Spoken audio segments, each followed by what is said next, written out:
ಜಾಲಹಳ್ಳಿಯ HMT ಕ್ಯಾಂಪಸ್ಗೆ ಭೇಟಿ ಕೊಟ್ಟಂತ ಕೇಂದ್ರ ಸಚಿವ ಎಚ್ ಡಿ ಕುಮಾರಸ್ವಾಮಿ ಎಚ್ಎಂಟಿ ಭೂಮಿ ವಿಚಾರವಾಗಿ ರಾಜ್ಯ ಸರ್ಕಾರದ ವಿರುದ್ಧ ತೀವ್ರ ವಾಗ್ದಾಳಿ ನಡೆಸಿದರು.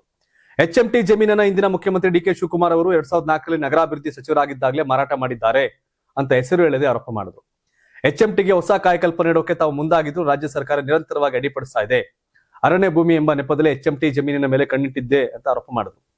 ಸಚಿವ ಈಶ್ವರ್ ಖಂಡ್ರೆ 125 ಎಕರೆ ಭೂಮಿ ಮಾರಾಟವಾಗಿದೆ ಅಂತ ಮಾಡಿರ್ತಕ್ಕಂಥ ಆರೋಪವನ್ನು ತಳ್ಳಿ ಹಾಕ್ತಂತ ಕುಮಾರಸ್ವಾಮಿ ಆ ಜಮೀನು ಕಾನೂನುಬದ್ಧವಾಗಿ ಎಚ್ಎಂಟಿಗೆ ನೀಡಲಾಗಿತ್ತು, ಯಾವುದೇ ಅಕ್ರಮ ನಡೆದಿಲ್ಲ ಅಂತ ಸ್ಪಷ್ಟಪಡಿಸಿದರು.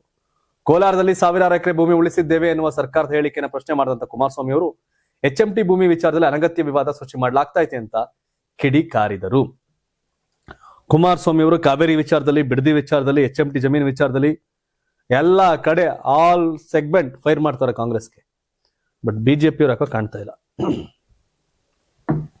ಅವರು ಇರ್ಬೇಕಾದ್ರೆ ನೆಕ್ಸ್ಟ್ ಅಧಿಕಾರ ಮೈತ್ರಿ ಅಧಿಕಾರಕ್ಕೆ ಬಂದ್ರೆ ಕುಮಾರಸ್ವಾಮಿ ಮುಖ್ಯಮಂತ್ರಿ ಆಯ್ತಾರೆ, ನಮ್ದೇನ್ ಕೆಲಸ ಅಂತ ಎಲ್ಲ ಉಳಿದವ್ರು ಸುಮ್ಮನಿರಂಗ್ ಅವ್ರೆ. ಅಧಿಕಾರಕ್ಕೆ ಬಂದ್ರೆ ಮುಂದಿನ ಚುನಾವಣೆ ಆತರ ಲೆಕ್ಕಾಚಾರದಲ್ಲಿ. ಕರ್ನಾಟಕದಲ್ಲಿ ತೀವ್ರ ಬರ ಪರಿಸ್ಥಿತಿ ಉಂಟಾಗಿರ್ತಕ್ಕಂಥ ಹಿನ್ನೆಲೆ ಉಪ ಮುಖ್ಯಮಂತ್ರಿ ಡಾಕ್ಟರ್ ಜಿ ಪರಮೇಶ್ವರ್ ಅವರು ಪ್ರಧಾನಿ ನರೇಂದ್ರ ಮೋದಿ ಅವರಿಗೆ ಪತ್ರ ಬರೆದು ತಕ್ಷಣದ ನೆರವು ನೀಡುವಂತೆ ಮನವಿ ಮಾಡಿದ್ದಾರೆ. ರಾಜ್ಯದ ಹಲವು ಜಿಲ್ಲೆಗಳಲ್ಲಿ ಮಳೆ ಕೊರತೆಯಿಂದ ಕೃಷಿ ಚಟುವಟಿಕೆಗಳು ತೀವ್ರ ಸಂಕಷ್ಟಕ್ಕೆ ಸಿಲುಕಿವೆ. ರೈತರು ಬೆಳೆ ನಷ್ಟ, ಕುಡಿಯುವ ನೀರಿನ ಸಮಸ್ಯೆ ಹಾಗೂ ಜಾನುವಾರುಗಳಿಗೆ ಮೇವು ಕೊರತೆಯನ್ನು ಎದುರಿಸುತ್ತಿದ್ದಾರೆ. ಈ ಹಿನ್ನೆಲೆಯಲ್ಲಿ ರಾಜ್ಯಕ್ಕೆ ತುರ್ತು ಆರ್ಥಿಕ ನೆರವು ಅಗತ್ಯವಾಗಿದೆ ಅಂತ ಪರಮೇಶ್ವರ್ ಪತ್ರದಲ್ಲಿ ಉಲ್ಲೇಖಿಸಿದ್ದಾರೆ. ಈಗಾಗಲೇ ಮುಖ್ಯಮಂತ್ರಿ ಕೇಂದ್ರ ಸರ್ಕಾರದ ಗಮನಕ್ಕೆ ಬರದ ರಾಜ್ಯ ಪರಿಸ್ಥಿತಿಯನ್ನು ತಂದಿದ್ದು, ಅದರ ಬೆನ್ನಲ್ಲೇ ಡಿಸಿಎಂ ಪರಮೇಶ್ವರ್ ಕೂಡ ಪ್ರಧಾನಿ ಮೋದಿ ಅವರಿಗೆ ವಿಶೇಷ ಮನವಿ ಸಲ್ಲಿಸಿದ್ದಾರೆ. ರಾಷ್ಟ್ರೀಯ ವಿಪತ್ತು ಪರಿಹಾರ ನಿಧಿ ಅಡಿಯಲ್ಲಿ ಮುಂಗಡ ಪರಿಹಾರ ಬಿಡುಗಡೆ ಮಾಡುವಂತೆ ಅವರು ಒತ್ತಾಯ ಮಾಡಿದ್ದಾರೆ. ಇದರ ಜೊತೆಗೆ ಕೇಂದ್ರ ಗೃಹ ಸಚಿವರು ಹಾಗೂ ಕೇಂದ್ರ ಕೃಷಿ ಸಚಿವರಿಗೆ ಪ್ರತ್ಯೇಕ ಪತ್ರ ಬರೆದಿರ್ತಕ್ಕಂಥ ಪರಮೇಶ್ವರ್ ರಾಜ್ಯದ ಪರಿಸ್ಥಿತಿಯನ್ನ ಗಂಭೀರವಾಗಿ ಪರಿಗಣಿಸಿ ವಿಶೇಷ ಅನುದಾನ ಬಿಡುಗಡೆ ಮಾಡಬೇಕು ಅಂತ ಮನವಿ ಮಾಡಿದ್ದಾರೆ. ಬರ ಪರಿಸ್ಥಿತಿಯಿಂದ ರೈತರು ಮತ್ತು ಗ್ರಾಮೀಣ ಪ್ರದೇಶಗಳ ಜನರು ತೀವ್ರ ಸಂಕಷ್ಟ ಅನುಭವಿಸುತ್ತಿರುವುದರಿಂದ ಕೇಂದ್ರ ಸರ್ಕಾರ ತಕ್ಷಣ ಸ್ಪಂದಿಸಿ ಅಗತ್ಯ ನೆರವು ನೀಡಬೇಕು ಅಂತ ಅವರು ಆಗ್ರಹ ಮಾಡಿದ್ದಾರೆ. ಕೊಡಬೇಕು, ಕೇಂದ್ರದವರು ಪರಿಹಾರ ಕೊಡಬೇಕು, ಬಟ್ ಕೊಡ್ತಾರ ಅಂತ ನೋಡ್ಬೇಕಷ್ಟೇ.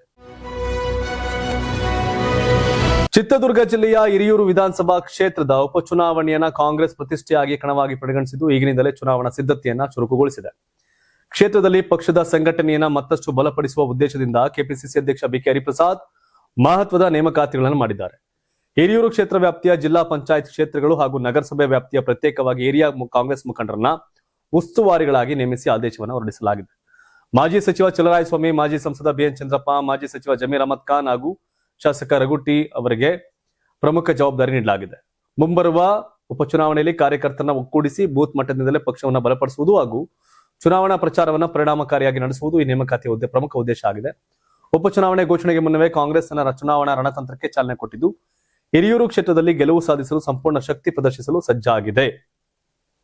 ಹಿರಿಯೂರು ಸುಧಾಕರ್ ಅವರು ತೀರ್ಕೊಂಡ್ರು ಮಂತ್ರಿ, ಜೈನ ಕಮ್ಯುನಿಟಿಗೆ ಸೇರಿದವರು. ಅಲ್ಲಿ ಕಾಡುಗೊಲ್ಲರು, ಒಕ್ಕಲಿಗ ಕಮ್ಯುನಿಟಿ, ಎಸ್ಸಿ ಇದೆಲ್ಲ ಪ್ರಬಲವಾದಂಥ ಸಮುದಾಯಗಳಿದೆ. ಬಟ್ ಅಲ್ಲಿ ಏನಾದ್ರು ಕಾಡುಗೊಲ್ಲರಿಗೆ ಮತ್ತೆ ಒಕ್ಕಲಿಗ ಕಮ್ಯುನಿಟಿ ಈ ಥರದೆಲ್ಲ ಫೈಟ್ ಲೆಕ್ಕಾಚಾರಗಳಿದೆ.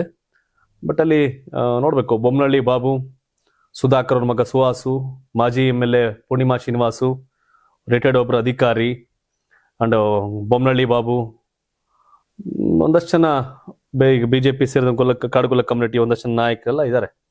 ನೋಡ್ಬೇಕು ಏನಾಗುತ್ತೆ ಅಂತ.